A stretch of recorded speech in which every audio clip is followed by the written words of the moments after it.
And good morning, everybody. It's Friday. You made it through the week. Congratulations. If you're joining us, my name is Bryan Armentrout, joined by Tia Glave. Tia is with foodsafetycatalyst.com. And you are joining us today for Yorkie Chat, one of the best shows on LinkedIn, Facebook, and YouTube. Yes. We talk all things Yorkshire Terrier. I love Yorkies. I'm so We excited. love our Yorkies, right? We have our Yorkie in the corner here. Everything you want to know about Yorkies. How do you potty train them? How do you live with them? How do you get them groomed, right? Grooming is really important, right, Tia? It's a hard thing. Absolutely. How do you carry them? What type of totes do you need? It's amazing. Yeah. I mean, if you're going for the look from like someone like Paris Hilton or something like that, how do you copy that look? I mean, there's just it's amazing all of the different things that we can talk about when it comes to Yorkies. And as a matter of fact, we can even talk about photographs too, right? So how many photographs do you have? I don't know if I want to share that or not, though, Tia. I'm afraid I'm going to mess it up. But you know what? I'm pretty sure I have hundreds of photos of Yorkies. Because at the very least, right, you can see here. So this is Lenny here, right? So Jeanette, welcome to Yorkie Chat. So we want to know what do you think about Yorkies, right? Everything Yorkies are here for you. So what are good breeders? What type of things you need to worry about on that side, right? There's just so much information. And Renee has put in here, my assistant, the information on Yorkies and the breed and where they came from. Just amazing. So Tia, did you know that Yorkshire Terriers were originally bred to kill rats? They were really? Yes. So in England, they were a working dog, right? Like most breeds, they were just out there doing their thing, and then all of a sudden they got thrown in a house and they put bows in their hair and they didn't know what was going on. Right. Now you would not even know that they used to do some hunting. Yeah, exactly. Good morning, Innocent. Good morning, Jill. Nice to have you here, Austin. Good morning. More Yorkie fans. We love our Yorkie fans. Here's a squeak for you. Gotta love the Yorkies. I love it. So I also love it that my dog is not around, because otherwise he'll be like, "What is that noise?" He is not a Yorkie. So obviously, kind of what we're doing here, right, is a little April Fool's, right? You came here for Food Safety Chat. Now you think you're in the right spot, but guess what? You are in the right spot, because this is not Yorkie Chat. You came here for Food Safety Chat, right? Yes. So we're going to talk all things. And Tia, I'm going to this is the challenge. I am going to link in Yorkshire Terriers in our topic today. Ooh. Can you believe it? So today we're talking about, guys, food. Renee. Renee's my assistant. He's awesome. So now I gotta get my head back in the game here on this April Fool's Day. So food safety culture is something that's on a lot of people's minds, and part of this, and what I kind of wanted to go over today, is how to actually do these type of programs, right? And install these type of things in your operations. And over my career, Tia, there's some things that I've learned, and we're going to jump into those. But first off, we'll do a reset. We'll hit the reset button. So hi, everybody. My name is Bryan Armentrout, and I am with the Food Safety Foundation and the Food Leadership Group, coming to you this Friday with the Food Safety Chat. And we do all things food safety, and we live stream on LinkedIn, Facebook, and YouTube. And the purpose of this is to have a dialogue and a conversation, and not listen to a presentation. So I'm very fortunate to bring on experts like Tia, who joined me to talk about the topic on a Friday. And we do this every Friday at this time. So 8 a.m. Mountain, where I live in Loveland, Colorado, 10 a.m. where Tia is out on the East Coast in lovely Baltimore. And Tia is a friend of mine who works with Jill Stuber and at catalyst.com. And they focus on something in their business that I think is super important. And we're really going to get into that today. And kind of at a high level, a good way to think of this is, if anybody, I don't care what you do, engineering, quality, whatever field you're in a company, you need to develop two skill sets if you're going to be successful. You need to develop the technical skills that you need to do your job, and you need to develop the people skills you need to do your job. And that is so important. So often we think, especially in quality, and I saw this time and time again, that collecting the alphabet soup of initials after your name, right? So PCQI, SQF, you name it, is somehow going to be the magic key that provides you a successful career. And Tia's right. Nope, it is not, right? You need to develop your people skills. And Tia and Jill do a fantastic job of helping people with that. So really happy to have her today. Happy to be here. Part of this, and Tia, this is something that I always do, and I always regret it, because I want to jump over the simultaneous drink with everybody. So get that mug in there. That's awesome. Tennessee, the volunteers. So everybody join us for a drink here on this Friday morning with your favorite beverage. Mine's coffee, and that is some good coffee. Bought some chicory coffee. I was thinking about New Orleans a couple days ago. Bought that and made it in the morning for my wife. I like it, but not so much. No, she wasn't expecting it, right? So I got one of these, right? One of these. No. Well, me, I just transferred my water over to my mug. And it's lovely. It's lovely.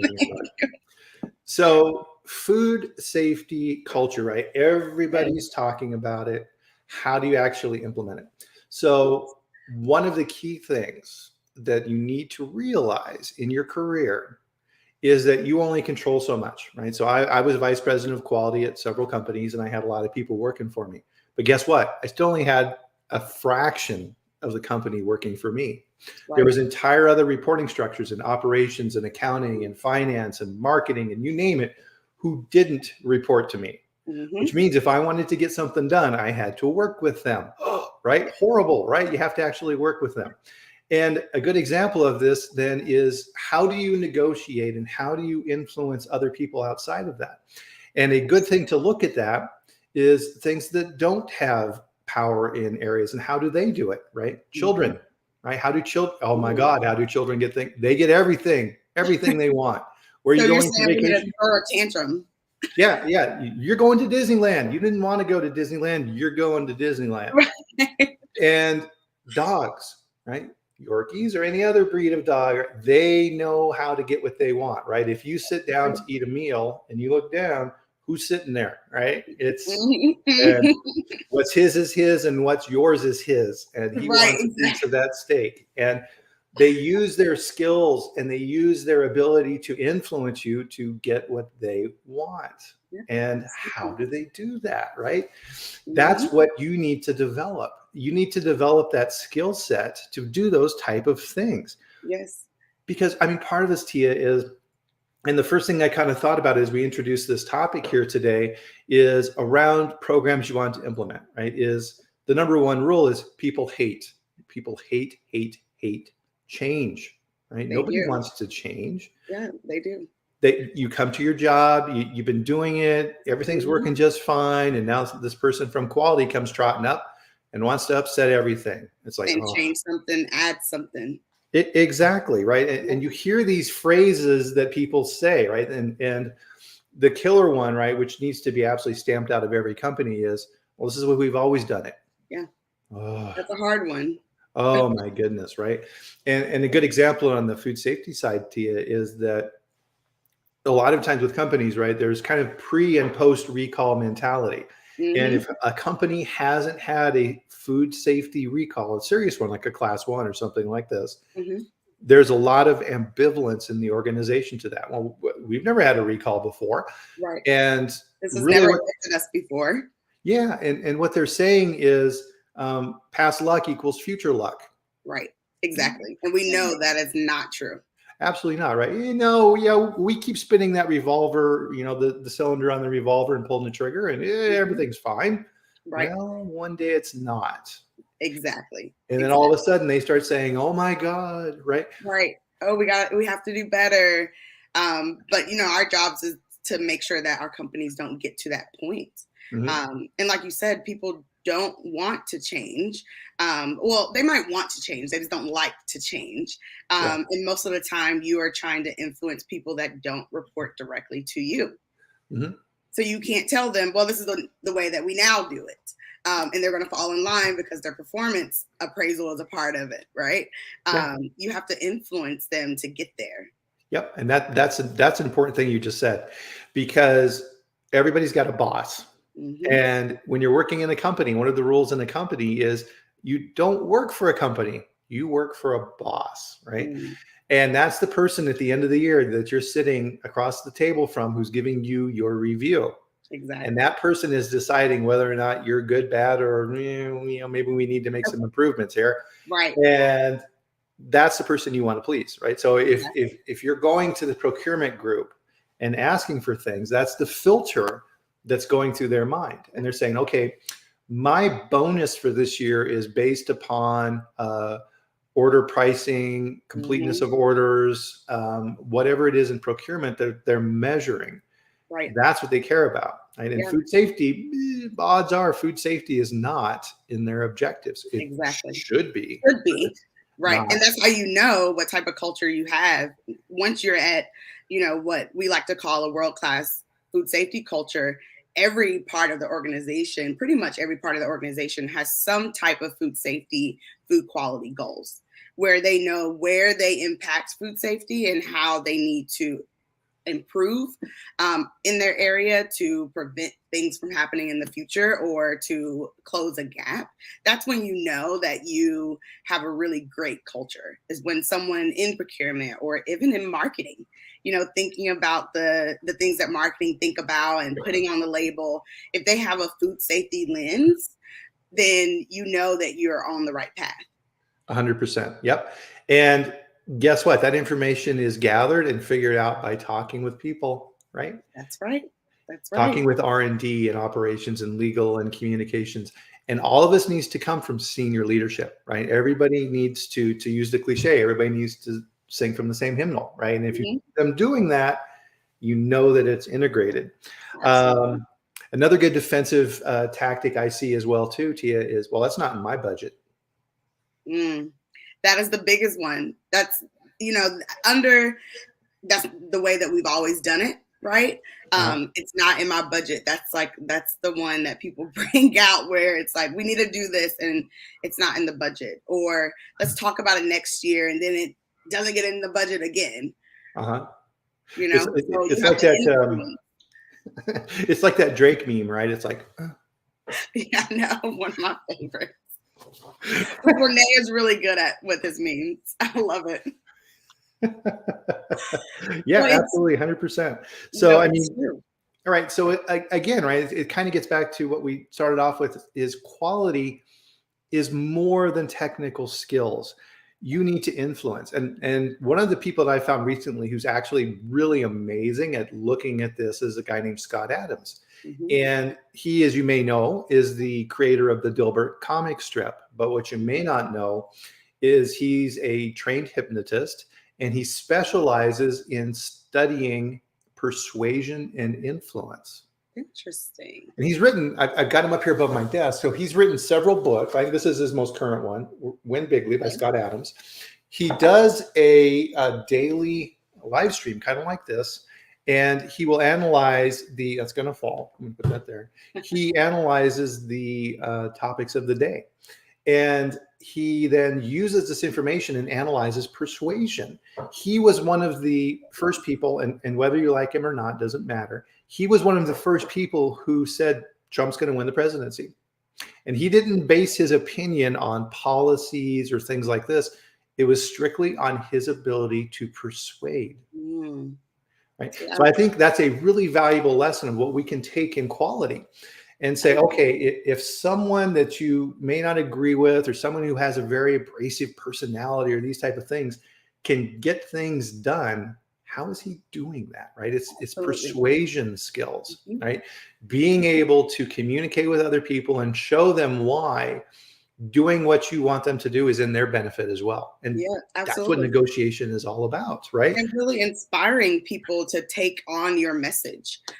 Because just you yourself, you could start that conversation. You can, we like to say a catalyst, sparking that change. You can spark it. You can be that initial flame.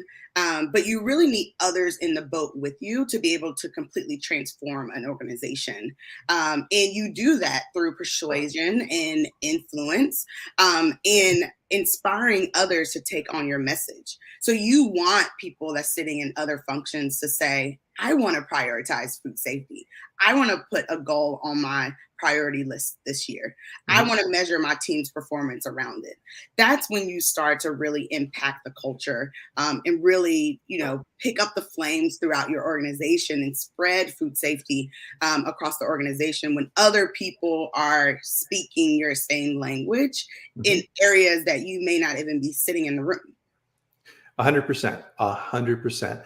And what we need to realize, and this is an important lesson in persuasion and negotiations and things like this, is you need to be able to put yourself in the mindset of the person you're talking with, right?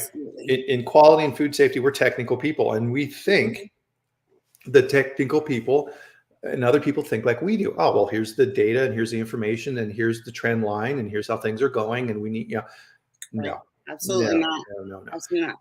Imagine yourself as a CEO of a large company, right? You're running a billion-dollar company and you've got your directors and you've got your board of directors and you've got your shareholders and all of these type of things. Right. If you're at that level, you don't think in details. No, you don't. You're always at the 30,000 foot level. You're thinking abstractly. All right, what are the overall strategic objectives? What are the trends that are coming in the future? How can I make my company what it needs to be 5 years from now? And I need to think about that today, right? Exactly. And if you have a good CEO, that's what they're doing, right?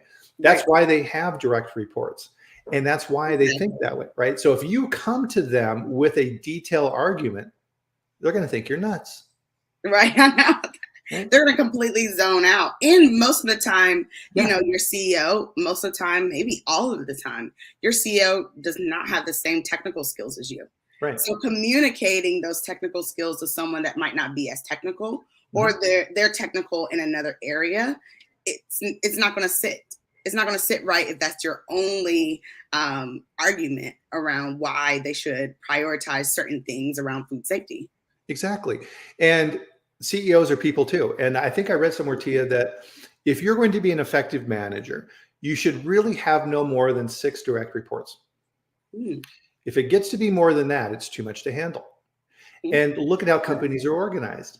Even if you're the CEO, right? So you have senior vice presidents reporting to you. You've got operations, finance, marketing and sales, right? You have a handful of people who are reporting to you.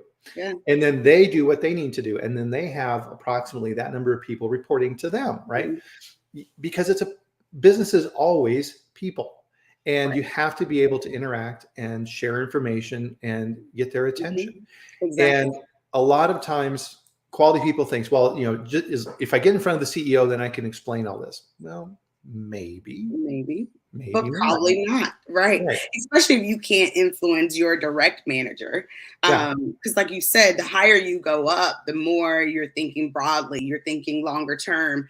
Sometimes they're not even thinking about what's happening this year or next year. They're thinking 10 years down the road. They should be. Yeah, exactly. So, if you can't influence your direct manager, it's going to be really difficult for you to influence, the CEO of the organization. Exactly. So here's a little thing I would do when I worked for companies. So once I settled in and got the feel of everything and understood what the company was about, I would schedule a meeting with the CEO and sit down with him. And I would say something provocative to get his attention. And I would say, okay, so Mr. Smith, I'm Bryan, you're head of quality. There's something that you need to understand about food safety. And I would talk about a few key points around that. And I would say this, I'm going to tell you something now that you're not going to like hearing because you're in charge of this company. Guess what? If there is a serious class 1 food safety issue in this company, you're not in charge. I am. Right. And that's the reaction I want is that. And then they're like, well, what do you mean? I'm like, what you need to understand as a CEO is this is not your point in time to go out forward with messaging. This is when you need to pull back and let me direct those processes because there's a whole bunch of moving things. And what we're doing here is we're protecting our consumers We're protecting our company and our brands. And everything else in the company that we're doing needs to stop. Sales needs to pay attention. Marketing needs to pay attention. Everyone needs to understand there needs to be one central focus of who's coordinating the activity, and that's me. Exactly. And you need to support that. Now you're speaking the CEO's language. Right. You're not hitting them with statistics. You're not saying the average recall is $30 million a year. All the things that are going to go, okay, well, fine, but that's not going to happen to us. Right. Exactly. Yeah. You're communicating, like you said, their language, what they're used to hearing, how they like to communicate, what their role entails. Yeah. I love that.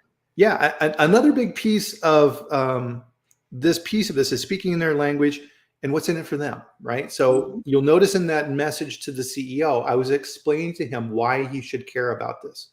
His job is to grow the company and protect the brands and give the shareholders value and all the things that CEOs are hired by the board of directors to do. Right.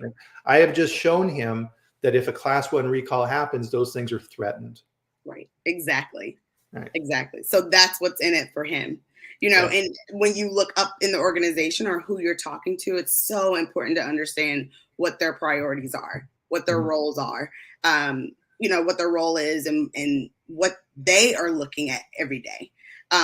Same thing if you're talking with people that are on the floor, right? And they also have an interest. They also have things that are of priority to them.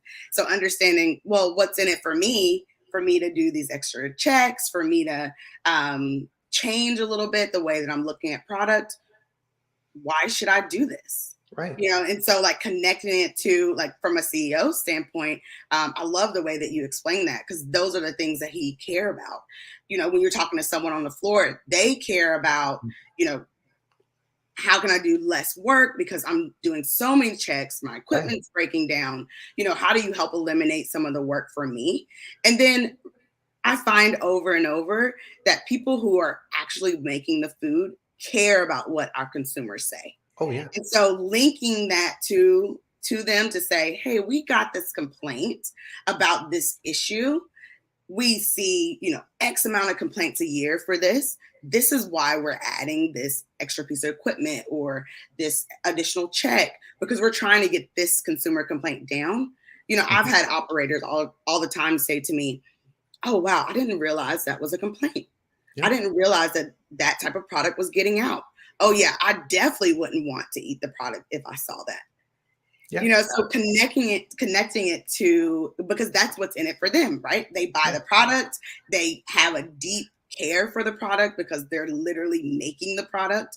That's what's in it for them. And, I've talked about that a lot with operators on the floor because I know that's what they care about. Just like if I was talking with my manager and up, I'm talking more about those strategic points. Yep, absolutely, Tia. You're 100% correct. So one of the phrases I use with guys in the plant is, if you don't have 100% confidence that you can take any product off of the line, take it home, and feed it to your grandchildren, and not give a second thought, I need to know. Right. You need to tell me. Absolutely. And that strikes home, right? Because those are the people that they love. Those are the people that they care about. And their family is just like everybody else's family. And they want that trust too. And if you break that trust, oh my goodness, right? Absolutely. And one of the huge failures is, and Austin summarized this very well. Austin's very good at really getting to that concrete point. Communicate risk, not details. Absolutely. Right? Communicate risk. Thank you, Austin. That's beautiful. Yes. So part of that too, and one of the big failures on the floor side of things, Tia, that I saw in the past is a false belief in the people who write the documentation, so quality and other groups, that if I write it, that means people will do it. No, not at all. You need to get that buy-in. You need to go out and talk with them and say, show me your process. How do you do things? And importantly, what do you do if it doesn't work? Exactly. What happens when something breaks down? Yeah. I always used to tell my teams, your metal detector is going to fail as soon as an auditor asks you to do the check. Guaranteed. No matter what, that product is going to roll through the metal detector and it's going to keep on going down the line. Let's talk about what happens if the metal detector does not kick off. and walk them through that scenario and get them prepared for those situations, because most of the time it doesn't happen often, but it's always going to happen when the auditor is there. Oh, so getting them. Right. Well, yeah. And then the auditor starts doing this, right? The pen comes up and he's like, oh, and then they're just watching, right? Right. They want to know what you're going to do next. Absolutely. Absolutely. So always getting them prepared for that, but not just people on the floor, right? Even our managers and all the way up the organization, no matter what, the system is going to fail. What happens? We have procedures for this. We understand what happened. We practice these things, so just reminding people not to get flustered, to reference the documentation, right? And to ensure that they're following it. Because I love what you say about the documentation piece. Just because you write it, it doesn't mean they're going to do it. Most of the time you're writing it so you can show it to an auditor and say, this is what we do, right? Yeah, you look at the quality standards, you write a procedure for it, and then you come down like Moses from the mountaintop with the tablets and you bestow them upon the team. Right. And then you walk away and everybody goes, nah. Right. I know, like, nah. And you're like, you understand what I've written down? Yeah. Oh, sure. Nah, not doing it. Yeah, and that is absolute death in a plant. If you get to the point where you create something like that and then you walk away and the operator goes to the supervisor, what? And the supervisor goes, don't worry about it. Keep doing it. Oh, yeah. Yeah. Hidden factory, right? Yes. And that's what people don't realize about culture change. And, I think that we know this, but when we're in the middle of it and we're really trying to change a culture or trying to change the way, people do work, we think it's going to happen immediately. We think once we write it down, it's going to happen immediately, or that it's going to happen within a month or even within a year. It takes so much time for people to change and to build a culture, and that constant follow-up, that constant accountability, like even what you said, you roll it out and the supervisor's like, you don't have to do it. I'll talk to Tia later. Don't do it. And then they never come to talk to you. You never know they're not doing it until something happens and you're like, wait, we rolled this out. You have to continuously follow up with the team, go down and, if you're in a facility, going into the facility and saying, hey, we rolled this out yesterday. How's it going? What's giving you problems? How can we change it to help and still get to the eliminate the risk that we're trying to eliminate? Having those conversations. Oh, my supervisor said that it's really not that important. Oh, really? Okay. It is important. This is why. Continue to do it. Let me go talk with your manager and I'll have your manager follow up with you.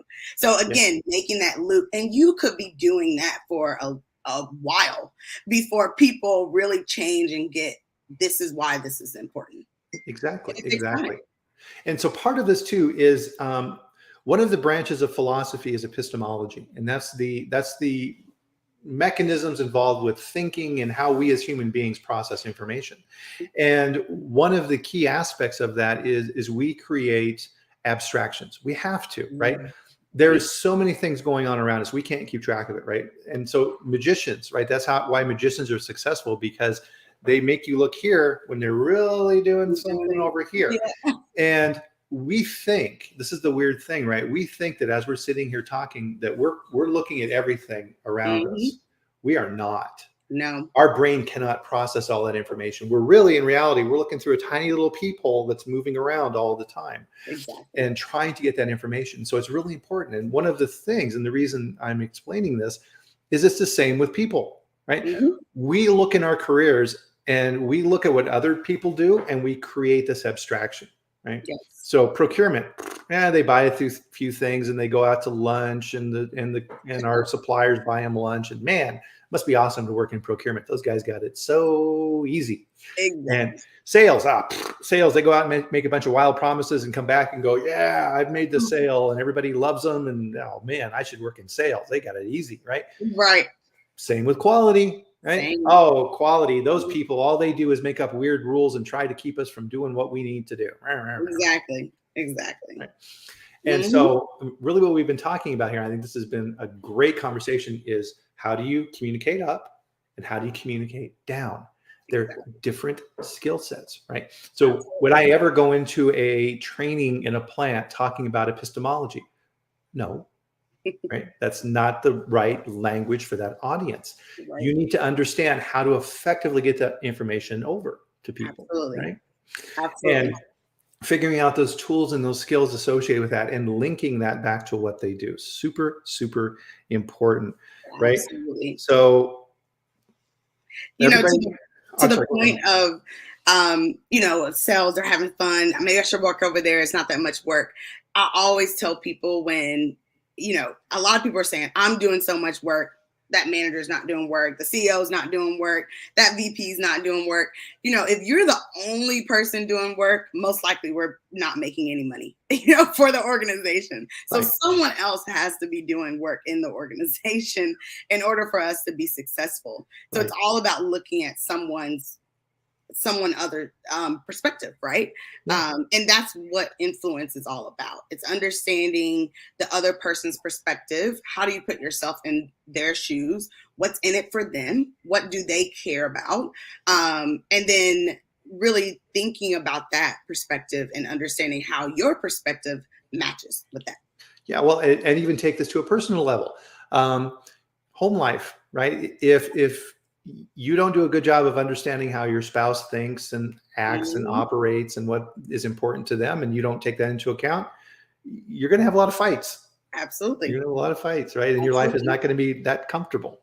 Right. Exactly. Everyone's going to say, you're not listening to me. You're not understanding. We've all been there. Yeah. I'm doing it right now, right? So part of what people do is they're not listening, to your point, Tia, right? I'm already thinking about what I want to say when you're talking. And if you catch yourself doing that, you're like, oh, hold on a minute here. Tia's saying some good stuff. Listen to what she's saying. Yeah. Right? I love that, because when you go into a situation and you're thinking about, I need to influence this person to do what I need them to do. When you go in, sometimes you're not listening. You're really just thinking about your procedure that you wrote, that you want them to roll out, that you want them to do. And that's looking, down the organization, up the organization, and across. You have something that you want them to do, and you going in with a mission, because people are like, you need to influence. But a piece of that is also listening and understanding where you can compromise, or understanding where you just hit the mark. Raphael, one of his statements is around that people are writing procedures in an office and there's no other employee participation. That means that you have kind of looked through your own peephole and you said, this is how I think it should be based off of my very limited knowledge. And I want everyone to do it. No and buts about it, right? But in reality, if you want a program to work, you need everyone's perspective, especially the person that's doing it. So being willing to compromise, to listen to what the organization is telling you, to say, okay, yes, we can make that change, and the risk is still eliminated. Exactly.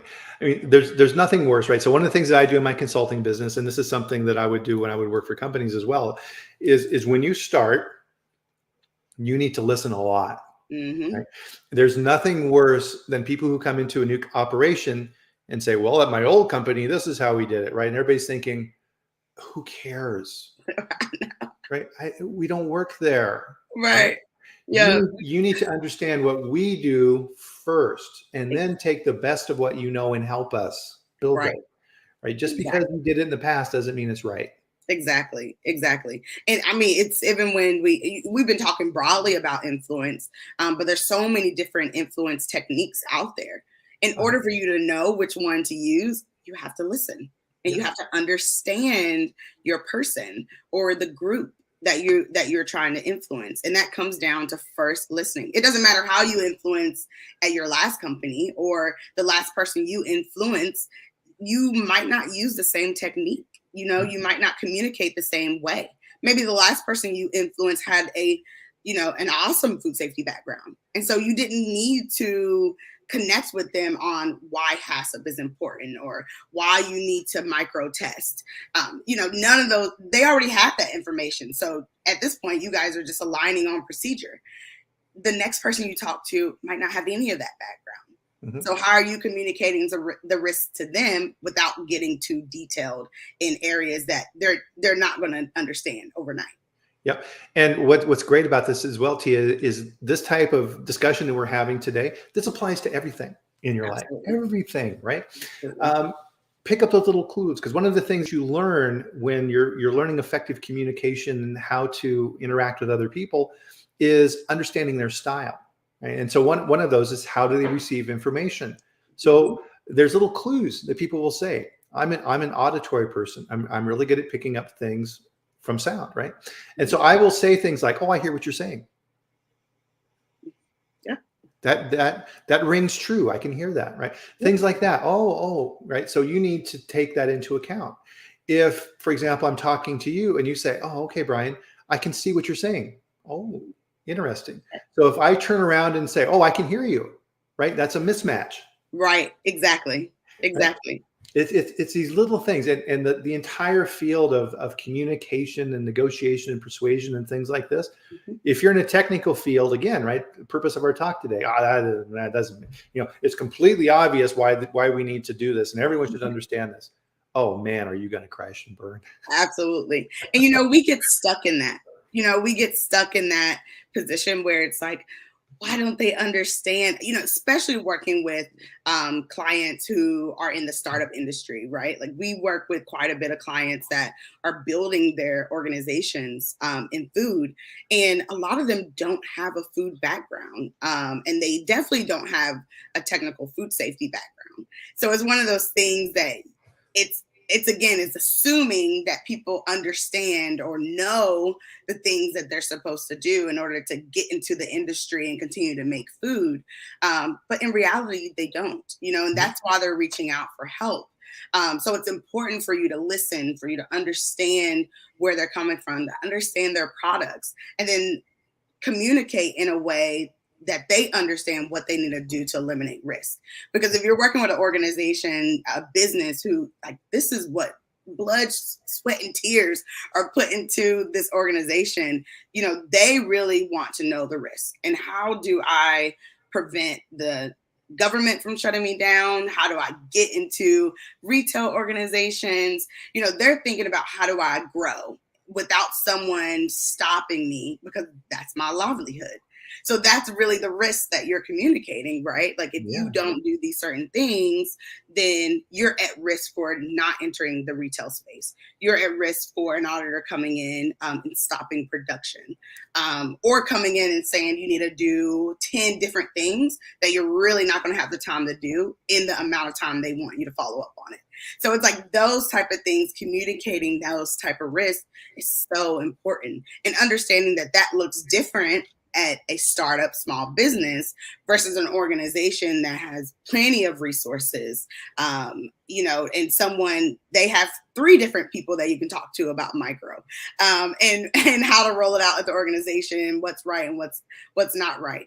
Those conversations look different. Yeah.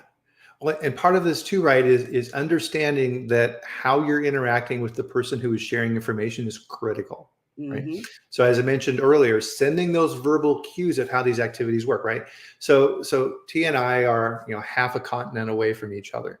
But when you're doing live streams like this, right? So part of this is, I'm not looking down at my screen. I'm looking at my camera, and I'm making eye contact with her, and I'm listening, and I'm acknowledging that I'm receiving this information, right?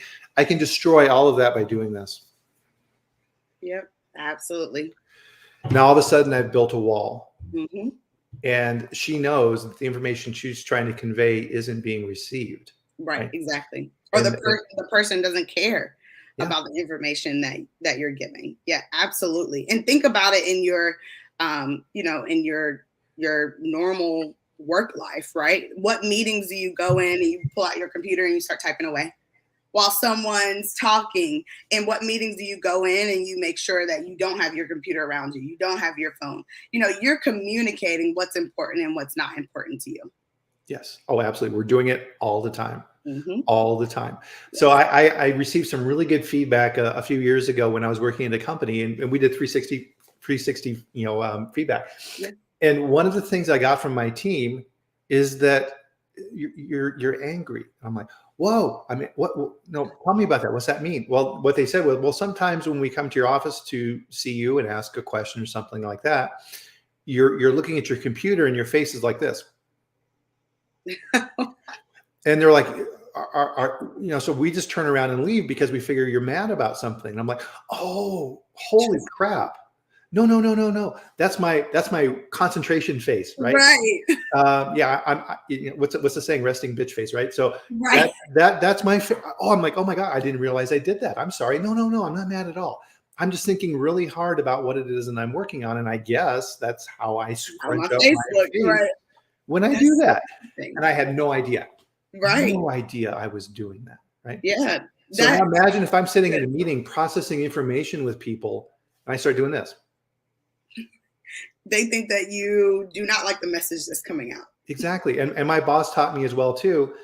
One time he told me, he said, never play poker. And I'm like, why? He's like, whatever you're thinking, Bryan, is on your face. Right. So he figured out, and kudos to him, super smart guy, that if he was pitching me something and I went, he would stop and he would say, what?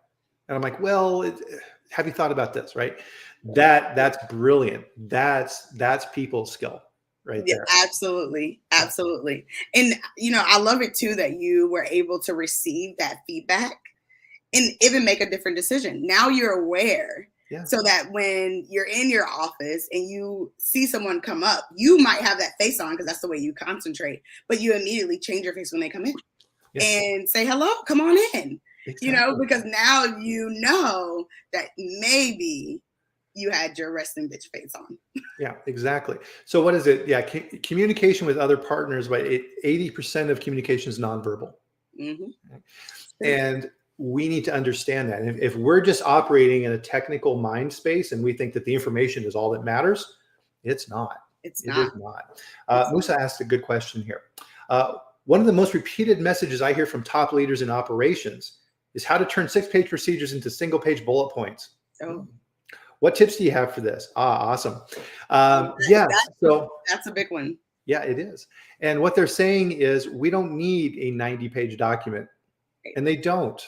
Right? That's the weird thing.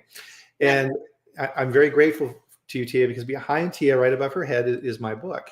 And in that book, I have an entire section on quality systems and how to develop them. And guess what? It's not sitting in your office and doing it. One of the things, so here's a quick tip for everybody and for Musa as well, is go out on the floor. So if I'm going to create a procedure on how to receive goods into the plant, right? So trucks are showing up and receiving stuff. I don't sit in my office and think of how I think it should be done. Right. I go out on the floor and I talk with the team and say, okay, teach me. I'm a brand new employee here. Teach me how to receive. They're the experts. I'm not. Absolutely. And then what I weave into that process, and my goal out of that is to create a flow chart. And in that flow chart, I build in decision points. Okay, the truck shows up and there's no seals on the back. What do you do? What do you do? Do you just go and bring it in? No, right? And so you gather that information, you create the flow chart, and then you go back to them and you say, okay, guys, here's the process as you explained it to me. What did I miss? And every single time, something's not right. And like, oh, no. Now that I think about it, this needs to be before this, and then I'll right, redo it. Exactly. And then I write the procedure, I write the decision points, and I create the recording form that matches it. And then I give them a recording form and say, okay, play this recording form and see if it works. And I know if it works or not, if everything is filled out, or if things are crossed off, or if there's scratchies at the bottom of the page where they add stuff. Right, exactly. I think too, we forget that, a lot of times we have long policies because we're trying to be compliant. Right? Like Jill and I, we talked about this on our LinkedIn Live this past Wednesday, where, a lot of things that we do, we're trying to be compliant, or our auditor has said, I don't like the way this is worded, like add this in there or take this out. So we end up having really long procedures because of that.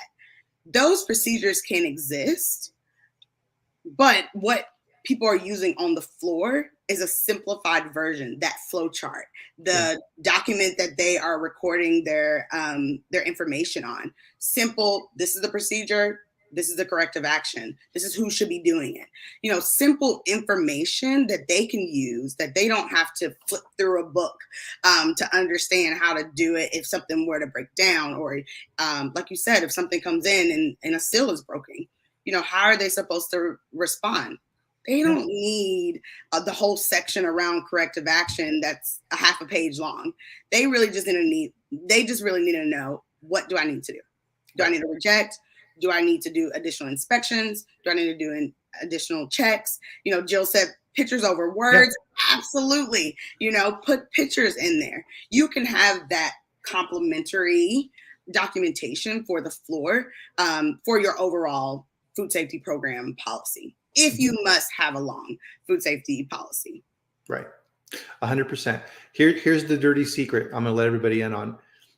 Training occurs on the floor. What? Absolutely. 100%. Training does not occur in the document. No. It occurs on the floor, right? So Tia comes to work for my plant, and I'm going to be training her, right? So it's like, hey, Tia, welcome to my company, Bryan's Cheese Company. I'm going to be teaching you how to run the filling machine. So here we go, right? And you and I worked together for a few weeks. And then my boss comes to me and says, hey, the new person, Tia, how's she working out, right? And there's only 3 answers, Tia. The first answer is, she's amazing. She's doing great. Good attitude, sharp. She's picking stuff up fast. I think about another week or so, we'll be able to let her run the machine by herself, and we'll see how she does. Oh, awesome. Amazing. Love it. The middle response is, well, she's doing okay. I've had to repeat a few things, a few minor mistakes, nothing serious. As long as she's supervised in the process, she's going to do fine. And of course, the third choice is, oh my God, no. She's coming to work late every day. She tried to start a fight with another employee in the lunchroom. Oh my God, no, this is not working out. We need to find somebody else, right? Right. That's how it works, right? The documentation is there to support the process. Absolutely. And remind them of what they're supposed to be doing. Absolutely. And I would even say influence happens on the floor. Yes. That happens in real time. And having those conversations. I was in a situation where at one of my facilities, we had very poor quality products at the consumer level. So we saw a lot of complaints around it. Being on the floor, observing, talking with people, I noticed that the ingredients we're bringing in were poor quality. So at the end of the day, we know the consumer is going to get something poor because what we're bringing in was poor quality. And I remember talking with my receiving supervisor, and he was like, yeah, this company receives poor quality all the time. And I'm like, the company? Aren't you responsible for this? And he's like, yeah, but I'm like, no, this is you. You are accepting it. And so then I really empowered him by saying, you have the ability to reject. You have my permission to reject this product if it is not up to our standards. Oh, well, what if my manager said, I am your manager's counterpart. So if your manager gives you pushback, I will help remove that barrier. You just make sure you're doing the right thing every time and loop me in when you have an issue. And I remember the first time he got pushback from his manager, he called me and I said, do not worry about it. Go ahead and reject. I'll follow up with your manager. And things worked out, right? Because it was a pretty bad issue and it needed to be rejected. And he never got any problems from his manager. His manager never came to talk to him about it. And things worked out. So now he feels even more empowered to make the right decision over and over and over. And my job is to follow up with him. How did today go? Are you feeling good about it? It's that constant check-in. It's being on the floor. It's showing that, hey, this situation is going to work out. I'm here to support you. Right then, he was persuaded to do the right thing every single time. He was influenced to be able to do it. And then now he's the inspiration on the floor. He's my voice, right? Now he's talking to other people to say, oh no, do the right thing. If you get pushback, call Tia. She will be able to help you. She will be able to eliminate that barrier for you. So now I don't have to talk to every single person around. Now I have another person that's going out and spreading the message. And that's what we want. Beautiful. I love that story. That is a perfect example. Thank you. You're welcome. You're welcome. Yeah. And by the way, guys, if you're not reading the comments in here, awesome comments, right? Everybody, thank you. Thank you for this feedback, right? So we'll kind of bring this back up to the top then, right? So people are probably thinking, well, I thought this was supposed to be a conversation about implementing food safety culture. It is. It is. It is, right? If you learn how to do this, you can do this with anything else that you need to do in your operations, and you're going to be successful, right? So you have to learn, and I'm going to say a dirty word here, you have to learn to think like a salesman. Oh my God, a salesman. Yes, we're all salesmen. Absolutely. We are 100%. Everybody is. Learn to sit on the other side of the table, see things from their viewpoint. And in that last story, that's exactly what Tia did, right? Yeah. She took into account, okay, there's this person and he's getting pressure from his boss. And that person is probably thinking, oh, geez, if I don't do what my boss thinks, he's probably going to fire me. And I'm going to miss my car payment. And I need this job. Right. I'm just going to do what I'm told and keep my head down. That fear, you need to understand that. Yeah. You need to learn how to influence. Yes. You only control so much. It doesn't matter. CEO, vice president of quality, supervisor, a guy running a machine. It doesn't matter. Exactly. Only understanding what's in your control and what's out of your control, and how do you influence that? Yeah. Learn how to negotiate. Here's what's funny. I'm an introvert, and I love to negotiate. My wife thinks I'm crazy, but I love to negotiate cars, right? So if I'm looking to buy a new car, oh my God, I need to get a car. I should say, I can help you. I can help you. Even in this market, I bought a car, maybe about a year ago or so, and I got an amazing deal. Really? In a market where there's hardly any cars. This is actually the greatest takeaway, because my husband and I, we just moved from New York City, so we didn't have cars there. And so when we came to Baltimore, he got a car, and now I'm in the process of looking for one. And I'm like, I just don't want a car. I don't want to buy a car in this market. So I need to recruit you to help me. Here's a quick negotiating tip for everybody. In a negotiation, you always think you have the weak hand, but guess what? The person on the other side of the table thinks that too. So if you are buying a house, right? You're like, oh, I love this house. This house is exactly perfect. It's in the right school district. It's absolutely the perfect layout. It's a beautiful home. I love it. Oh, guys, I hope they accept our offer. I hope it's not too low. I hope somebody else doesn't come in and outbid us. Oh, maybe we should, right? You just, round and round and round in your head. Well, guess what? On the other side of the table, the person selling the house is going, oh, geez, man, I really need to sell this house. I've got to move out to California for my new job. And, Tia and her husband seem like super awesome people. I really hope they buy this house. I hope they don't find something else before I get the offer from them. Exact same thing. Right? You have to understand that. And once you understand that, it takes away the power of that situation, because you realize it, and then you can talk about it. So I promise only one tip. So that's the one tip I'll give. I love that. I love that. Here's another one for helping understand and get around to the other side of the table is the 3 F's: feel, felt, found. So for your example with that manager and with the employee on the floor, that interaction, right, is you can talk with that employee on the floor, and they say, oh, geez, I really need to bring this in this product and stuff like that. You can say, I understand how you feel, right? I have been in your role and I felt that same way too, but here's what I found. Right? It's a good way to acknowledge what they're experiencing, and then using that information and that commonality to then show them a path forward. Feel, felt, found.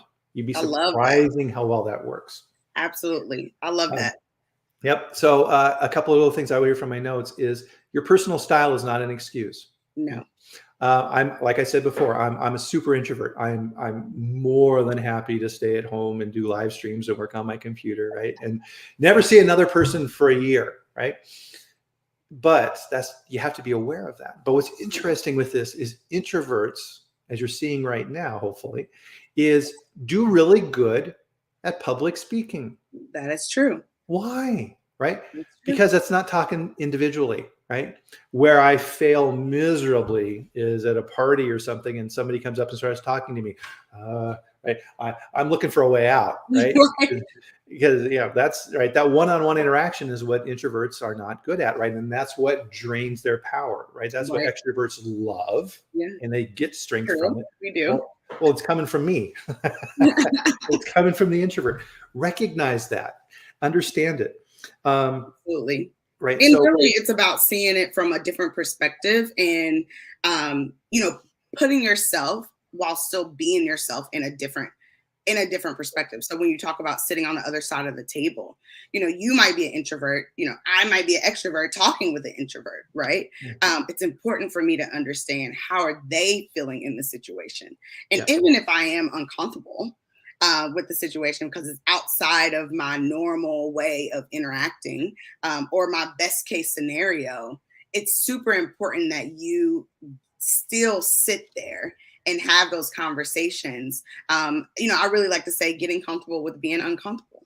Yeah. It's influencing others and talking to people and rolling out new programs and building a culture that is not comfortable at all. There's a lot of pushback. There's a lot of conflict.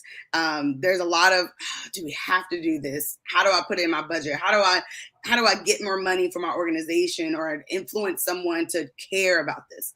Like that is uncomfortable to do. We all wish we could just come in and say the magic words and everyone's like, yeah, sure, let's go. Yeah. Exactly. But it doesn't happen that way. So we have to, no matter what your personal style is, you're going to be uncomfortable at some point.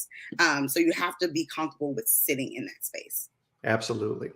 And so, to kind of wrap this all up, right? So hopefully what you're seeing at the 30,000 foot level in this conversation is technical skills are developed and grown, and you learn and you get certifications and you become a Six Sigma black belt or whatever, right? You develop your toolkit. Mm-hmm. Well, guess what? The other side of that, the personal side, the people side of things, it's exactly the same. You need to build your toolkit if you're going to be effective. If you have all this information and you can't share it with the people that you work with, and you can't use that information to help build a better company or a better business or whatever it is that you're doing, what good is it? It's a waste. It's a waste. I always like to say your technical skills, that's the foundation. That's your base. Yeah. That's so people will know, okay, Tia knows what she's talking about because she has that technical base. It doesn't mean they're going to listen to you. It doesn't mean that they are going to roll out all of your ideas. It's just your base. However, in order to get people to listen and move forward and, change their culture or implement your programs, you have to have that people leadership. Yep. And here's an important thing is people have to like you. If they don't like you, they're not going to work with you. Absolutely. And that's around building relationships, which we didn't touch much on, but it's really underneath that umbrella of influence, is that it's hard to influence people that don't like you or don't know you. So you really have to focus on how do you build relationships. And when I start any new role, that's what I focus on first. Who do I need to get to know? Who do I need to learn their priorities? It's being that salesman sitting on the other side of the table. Well, you have to build that relationship and understand where they're coming from, who they are on a personal level, on a professional level, for you to be able to influence and work well with them. And people forget that step. And then you'll be successful, right? Mm-hmm. Christopher had a good comment here. Oddly, sometimes age helps. Absolutely. So as we get older, we learn, we get that experience, and we kind of mellow a little bit. Right. So when we're 22, 23, right, we're the firebrands, running around trying to do all these things, change the world. Well, age helps. Absolutely. So thank you. What an amazing conversation. I know we could talk for another hour, but we're out of time.